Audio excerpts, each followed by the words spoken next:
ಎಲ್ಲರಿಗೂ ನಮಸ್ಕಾರ ರೀ. ಹೆಂಗದಿರಿ? ನಾನು ಶ್ವೇತಾ. ಜಗತ್ನ್ಯಾಗ ನಡೆದಿರೋ ಸುದ್ದಿನ ನಮ್ಮ ಉತ್ತರ ಕರ್ನಾಟಕ ಭಾಷಾದಾಗ ಹೇಳಕ್ ಬಂದೀನಿ. ಮಸ್ತ್ ಚಾ ಕುಡ್ಕೋತ ಖಡಕ್ ಮಿರ್ಚಿ ಮಂಡಕ್ಕಿ ನೋಡ್ರಿ. ಅಮ್ಮ ನಾ ಸೇಲಾದೆ ಶಾಮನೂರು ಪಾಲಾದೆ, ಹಿಂಗ ಸಿಎಂ ಸಿದ್ದರಾಮಯ್ಯ ಸಾಹೇಬ್ರು ಮನಸ್ನಾಗೆ ಹಾಡ್ಕೊಳಿಕತ್ತಿರಬಹುದು. ಯಾಕಂದ್ರ ನೋಡ್ರಿ, ನೀವು ಲಕ್ಷ ಕೊಟ್ಟಿರ, ಮೊದಲನೇ ಸಲ ಸಿಎಂ ಆಗಿದ್ದ ಸಿದ್ದರಾಮಯ್ಯನವರೇ ಬ್ಯಾರೆ, ಈಗಿನ ಸಿದ್ದರಾಮಯ್ಯನವರೇ ಬ್ಯಾರೆ. ಈಗಿನ ಸಿದ್ದರಾಮಯ್ಯನವರು ಆದರ್ಶಗಳನ್ನೆಲ್ಲ ಗಾಳಿಗೆ ತೂರ್ ಬಿಟ್ಟಾರ, ಮರ್ತು ಬಿಟ್ಟಾರ. ಈಗಂತೂ ಅವರು ಅಹಿಂದ ನಾಯಕನಾಗಿ ಉಳಿದೇ ಇಲ್ಲ, ತಮ್ಮನ್ನ ತಾವು ಶ್ರೀಮಂತರಿಗೆ ಮಾರ್ಕೊಂಡ್ ಬಿಟ್ಟಾರ. ಸಿದ್ದರಾಮಯ್ಯನವರು SC ST ಒಳ ಮೀಸಲಾತಿಗೆ ಅನ್ಯಾಯ ಮಾಡಿಬಿಟ್ಟಾರ. ಹಿಂಗೆಲ್ಲ ನಾ ಹೇಳಿಕತ್ತಿಲ್ರಪ್ಪ. ನೋಡ್ರಿ, ಒಬ್ಬ ಯುವ ಉದ್ಯಮಿ ಅಹಿಂದ ನಾಯಕನಾದವರೇ ಇಷ್ಟು ಮನ್ಸಿಗೆ ಹಚ್ಕೊಂಡು ಹೇಳಲಿಕತ್ತಾರ, ಕೇಳಿಸ್ಕೊಳ್ರಿ. ಮೊದಲನೇ ಸಿಎಂ ಆಗಿದ್ದಾಗ ಆದರ್ಶ ವ್ಯಕ್ತಿ ಆಗಿದ್ರು, ನಾವು ಆದರ್ಶ ಪಾಲನೆ ಮಾಡ್ತಿದ್ವಿ. ಈಗಿರೋ ಸಿದ್ದರಾಮಯ್ಯ ಸೋಲ್ಡ್ ಔಟ್ ಆಗಿದ್ದಾರೆ. ಶಾಮನೂರ್ ಫ್ಯಾಮಿಲಿ ಅಂತ ಯಾರು ಶ್ರೀಮಂತರಲ್ಲ ಅಂತರಿಗೆ ಸೋಲ್ಡ್ ಔಟ್ ಆಗಿ, ಅವ್ರ ಸಿದ್ಧಾಂತನೂ ಇಲ್ಲ. ನೇರವಾಗಿ ಹೇಳ್ತೀನಿ, ಇದರಲ್ಲಿ ಯಾವುದೇ ಹಿಂಜರಿಕೆ ಇಲ್ಲ. ಯಾಕೆಂತಂದ್ರೆ ಅವರು ನಾವು ಹೇಳಿದ ಆದರ್ಶ ವ್ಯಕ್ತಿ ಅಂತ ನಾವು ನೋಡ್ತಾ ಇದ್ದಿದ್ದು. ಆದ್ರೆ ಇವತ್ತು ಬಡವರಿಗೆ, ಮೈನಾರಿಟಿಗೆ ಯಾರು ಅವ್ರನ್ನ ಓಟ್ ಹಾಕಿ ಗೆಲ್ಲಿಸಿದ್ದಾರೆ, ಇವತ್ತು ಸಿಎಂ ಆಗೋದಕ್ಕೆ ಯಾರು ಮುಖ್ಯ ಕಾರಣ ಆಗಿದ್ದಾರೆ ಅಂತವ್ರನ್ನ ಪದೇ ಪದೇ ಕೈ ಬಿಡ್ತಾರೆ. ಒಳ ಮೀಸಲಾತಿ ವಿಚಾರದಲ್ಲೂ ಕೂಡ ಒಂದು ಘೋರ ಅನ್ಯಾಯ ಮಾಡಿದ್ದಾರೆ. ಸೊ ಹಾಗಾಗಿ ಅವರು ನೋ ಮೋರ್ ಅಹಿಂದ ಲೀಡರ್. ಮೀಸಲಾತಿ ಅನ್ನೋದೇ ಗೊತ್ತಿಲ್ಲ ಅವರಿಗೆ. ಅವರು ಅವಧಿ ಲೆಕ್ಕದಲ್ಲಿ ದೇವರಾಜರ್ಸ್ ಅವರ ದಾಖಲೆಯನ್ನು ಉಳಿದಿದೆ ಅಂತ ಹೇಳ್ತಾರೆ. ಆದರೆ ದೇವರಾಜರ್ಸ್ ಅವರು ಅಮೂಲ್ಯ ಯೋಗದ ಅವಧಿಯನ್ನು ಯಥಾವತ್ತಾಗಿ ಜಾರಿ ತಂದರು. ಇವರು ಸಾಧನೆ ಏನಂದ್ರೆ ಅವರು ಕೂಲಿ ಮಾಡೋರ್ನ ಕರ್ಕೊಂಡ್ಬಂದು ಟಿಕೆಟ್ ಕೊಡ್ತಾ ಇದ್ರು. ಇವರು ಅಂತರ್ನ ದೂರ ಇಟ್ಟು ಅಂತಾರೆ ಯಾರಾದ್ರೂ ಸಿಡಿದಿದ್ರೆ ಅವ್ರ ಮನೆಗೆ ಹೋಗಿ ಅವ್ನ ಸಮಾಧಾನ ಮಾಡಿ, ಅವ್ರನ್ನ ಎದುರಿಸಿ ಬೆದರಿಸಿ ಬ್ಲಾಕ್ ಮೇಲ್ ಮಾಡಿ ಹಿಂಸರಿಸಿ ಅವ್ರ ಪ್ರಚನೆ ಇರಲ್ಲ. ಅವ್ರು ಕಬಡ್ಡಿ ಆಡೋದು ನೋಡಿದ್ವಿ ಅಂತ ಹೇಳ್ತಾರೆ, ಕುಸ್ತಿ ಆಡೋದು. ಇವೆಲ್ಲ ಸುಳ್ಳುಗಳು, ಇವೆಲ್ಲ ಪಬ್ಲಿಕಲ್ಲಿ ಹೇಳೋಂಥದ್ದು ಗೊತ್ತಾಗ್ಬಿಟ್ಟಿದೆ. ಇವು ಏನೋ ಒಂದು ಈ ವರ್ಗ ಶೋಷಣೆ ಒಳಗಾಗಿರುವಂಥ ವರ್ಗಕ್ಕೆ ಒಂದು ಎದುರ ಮೇಲೆ ಕೈ ಹಾಕಿ ಒಂದೆರಡು ಮಾತು ಹೇಳಿದ್ರೆ ತಣ್ಣಗಾಗ್ಬಿಡ್ತಾರೆ ಅನ್ನೋದು. MP ಚುನಾವಣೆಯಲ್ಲಿ ನಮ್ಮ ವಿಚಾರ ನಡೀಲಿಲ್ಲ. ನಾವು ಗಟ್ಟಿಯಾಗಿ ನಿಂತ್ಕೊಂಡು ಎಲೆಕ್ಷನ್ ಮಾಡಿದ್ವಿ. ನಾವು ಆ ಒಂದು ಗಟ್ಟಿತನ ಎಲ್ಲರೂ ಬರಲಿ ಅಂತ ಈ ಒಂದು ಚುನಾವಣೆಯಲ್ಲಿ ನಾವು ಸಂದೇಶ ಕೊಡ್ತೇವೆ. ಮೊದ ಮೇಲೆ ಸ್ವಂತ ಒಂದು ಶಕ್ತಿ ಮೇಲೆ 100% ಈ ಚುನಾವಣೆ ಗೆಲ್ಲುತ್ತೆ. ಆಮೇಲೆ ಮೈನಾರಿಟೀಸ್ ಕೂಡ ಈ ಒಂದು ಚುನಾವಣೆಯಲ್ಲಿ ಇಡೀ ದೇಶಕ್ಕೆ ಒಂದು ಸಂದೇಶ ಕಳಿಸ್ತಾ ಇದ್ದಾರೆ. ನಾವು ಪಕ್ಷಾತೀತವಾಗಿ ಈ ಚುನಾವಣೆಯಲ್ಲಿ ಬಿಜೆಪಿ ಓಟ್ ಹಾಕ್ತೀವಿ ಅನ್ನೋದು ಅವರಿಗೂ ಕೂಡ ಮನವರಿಕೆ ಆಗಿದೆ. ನನ್ನ ಅಂದಾಜು ಒಂದು 15-20 ಸಾವಿರ, ನನ್ನ ಅಂದಾಜು, ಅದು ತಪ್ಪಿರ್ಬೋದು. ಬಟ್ ಅಷ್ಟಂತೂ ಮುಂಚೆ ಎಲ್ಲ 2-3 ಸಾವಿರ ಓಟ್ ಬರೋದು. ಈಗ ಮೋರ್ ದೆನ್ ಒಂದು 10 to 15,000 ಮೈನಾರಿಟಿ ಓಟ್ಸ್ ಬಿಜೆಪಿ ಬಂದೇ ಬರುತ್ತೆ. ನೋಡಿದ್ರೆ ಮೊದಲೆಲ್ಲ ಅವ್ರಿಗೆ ಬಹಳ ಸಮೀಪದಿಂದ ನೋಡಿದವರು ಈಗ ಬದಲಾಗ್ಯಾರ ಅಂತ ಹೇಳಿಕತ್ತಾರ ಅಂದ್ರೆ ಖರೆ ಇರ್ಬೋದು ಇಲ್ಲಿ, ಹೇಳ್ರಿ. ಇನ್ನು ದಾವಣಗೆರೆದಾಗ ಆ ತರ ಮಾತುಗಳು ಕೇಳಿ ಬರ್ಲಿಕ್ಕತ್ತಿದ್ರ ಬಾಗಲಕೋಟೆ ಏನ್ ಡಿಫ್ರೆಂಟ್ ಇಲ್ಲ. ಇನ್ನ ಮುಂದೆ ಬಾಗಲಕೋಟೆ ಬಿಜೆಪಿ ಭದ್ರಕೋಟೆ ಆಗುದೈತ್ಯಾ? ಇಂಥದ್ದೊಂದು ಪ್ರಶ್ನೆ ಹುಟ್ಲಿಕ್ಕೆ ಕಾರಣ ಅಲ್ಲಿನ ಮಂದಿ ಮಾತಾಡ್ಲಿಕ್ಕತ್ತಿದ್ದು ಅಷ್ಟೇ ಅಲ್ರಪ್ಪ. ಕಾಂಗ್ರೆಸ್ನವ್ರಿಗೂ ಈ ಸಂಶಯ, ಈ ಟೆನ್ಷನ್ ಹೆಚ್ಚಾಗೇ ಕಾಡ್ಲಿಕ್ಕತ್ತದ ಅನಿಸ್ತದ. ಯಾಕಂದ್ರ ಅಲ್ಲಿನ ಚುನಾವಣಾ ಪ್ರಚಾರದಾಗ ಯಾರೊಬ್ರನ್ನೂ ಬಿಡಾಕತ್ತಿಲ್ಲ, ಎಲ್ಲರನ್ನೂ ತಮ್ಮ ಚುನಾವಣಾ ಪ್ರಚಾರಕ್ಕೆ ಬಳಸ್ಕೊಳ್ಲಿಕತ್ತಾರ.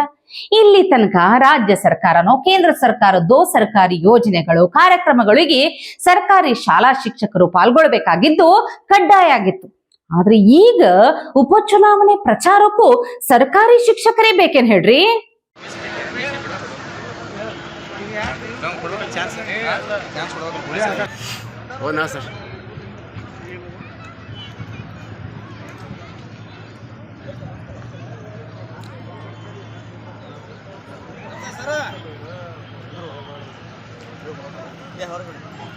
ಯಾಕೆ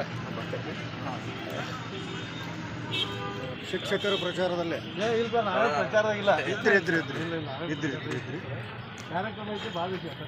ಯಾವ ಕಾರ್ಯಕ್ರಮ ಇದು? ಗೌರ್ಮೆಂಟ್ ಕಾರ್ಯಕ್ರಮ ರೀ? ಮತ್ತೆ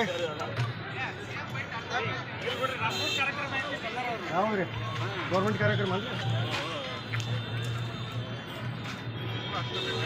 ಅಂದ್ರೆ ಒಂದು ಮಾತು ಹೇಳೋಗಿ ಬರ್ರಿ. ಇವತ್ತು ಯಾವ ಕಾರ್ಯಕ್ರಮ ಬಂದಿರಿ?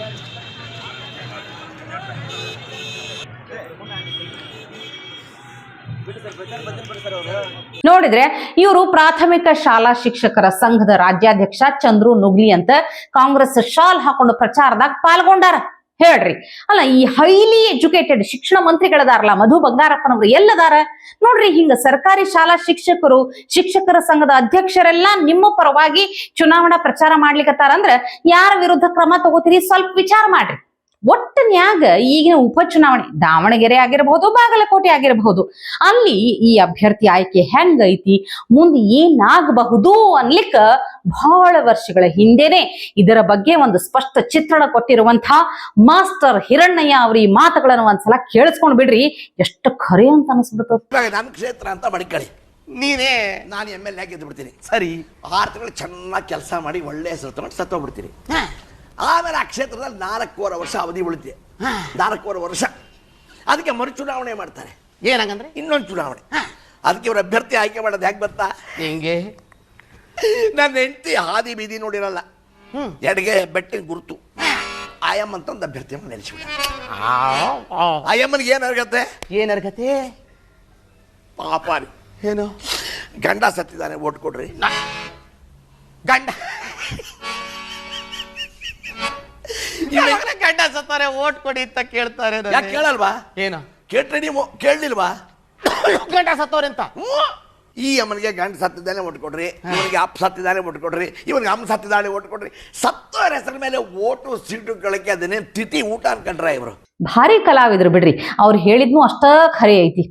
ಇನ್ ಈ ಪ್ರದೀಪ್ ಈಶ್ವರ್ ಅವರಿಗೆ ಬಿಜೆಪಿ ಕಾರ್ಯಕರ್ತರೊಬ್ರು ಇಂಥ ಪರಿ ಚೀಮಾರಿ ಹಾಕ್ಯಾರಂದ್ರ ಕೇಳ್ಬೇಕು ನೀವು. ಪ್ರದೀಪ್ ಈಶ್ವರ್ ಅವ್ರು ಮಾತಾಡಿದ್ದನ್ನ ಮೊದಲು ಏನ್ ಹೇಳಿದ್ರು ಗೊತ್ತಾ? ಸ್ಟೇಟ್ಮೆಂಟ್, ಬಿಜೆಪಿ ಆಫೀಸ್ ಮುಂದೆ ಹೋಗಿ ನಿಂತ್ಕೊಂಡ್ಬಿಟ್ಟೆ, ಅಲ್ಲಿ ವಿಜಯೇಂದ್ರ ಅವರ ಬರ್ಲಿ, ಅನಂತ್ ಕುಮಾರ್ ಹೆಗಡೆಯವರೇ ಬರ್ಲಿ ಅಂತ ಭಾರಿ ಧಮಕಿ ಹಾಕ್ಲಿಕ್ಕತ್ರು. ಅಲ್ಲ, ಇವ್ರು ಸುತ್ತ ಒಂದು 800 ಮಂದಿ ಪೊಲೀಸರು, ಸೆಕ್ಯೂರಿಟಿಗಳು ಎಲ್ಲರನ್ನು ಸುತ್ತಲೇ ಇಟ್ಕೊಂಡು ತಿರುಗಾಡುವಂಥ ಇವರು ಒಬ್ಬೊಬ್ಬರೇ ಓಡಾಡುವಂಥ ಧೈರ್ಯ ಸಹಿತ ಇಲ್ಲ. ಇವ್ರಿಷ್ಟು ಮಾತಾಡ್ತಾರಲ್ಲ, ಅಷ್ಟು ಮಂದಿ ಸುತ್ತುವರೆದು ರಕ್ಷಣೆಗಂತ ನಿಂತ್ರ ನಮ್ಮಲ್ಲಿ ಒಬ್ಬ ವಯಸ್ಸಾದ ಹೆಣ್ಮಗಳು ಪಾಕಿಸ್ತಾನಕ್ಕೆ ಹೋಗಿ ಬಾಂಬ್ ಬಿಟ್ಟು ಬರ್ತಾರೆ. ಇವ್ರೇನು ಮಹಾ ಬಿಜೆಪಿ ಕಚೇರಿಗೆ ಬಂದಿದ್ದೇ ದೊಡ್ಡ ಸಾಧನೆ ಅಂತ ಅನ್ಕೊಂಡಾರೇನಂತ ಬಿಜೆಪಿ ಕಾರ್ಯಕರ್ತರು ಉಗಿದು ಉಳ್ಳಾಗಡ್ಡಿ ಕಟ್ಟ್ಯಾರ. ಬಿಜೆಪಿ ಸ್ನೇಹಿತರು ನಮ್ಮ ಅಶೋಕಣ್ಣ, ವಿಜೇಂದ್ರ ಅವರು, ಯತ್ನಾಳ್ ಅವರು ಅವ್ರ ಚೇಲ ಕೈಯಲ್ಲಿ ಚಾಲೆಂಜ್ ಮಾಡಿಸಿದ್ರು. ನಾನು ಇಷ್ಟೇ ಹೇಳೋದು, ಅಣ್ಣ ಅಶೋಕಣ್ಣ, ಯತ್ನಾಳ್ ಕಾಂಗ್ರೆಸ್ ಅಲ್ಲಿ ಹೊಸ ಜನರೇಷನ್ ಬಂದಿದೆ.